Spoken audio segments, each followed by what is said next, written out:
தங்களே, மௌனத்தில் வார்த்தைகளையும் கோபத்தில் அன்பையும் உணர்ந்து கொள்ளுங்கள்.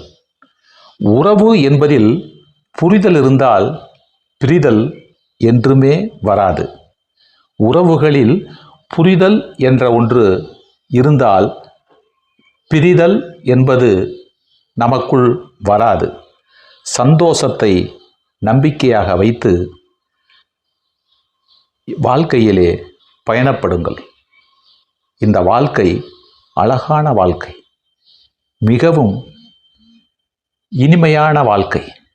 இது மீண்டும் கிடைக்கப் போவதில்லை. இது ஒரு வழிப்பாதை. நாம் போகத்தான் முடியுமே தவிர திரும்ப வர முடியாது.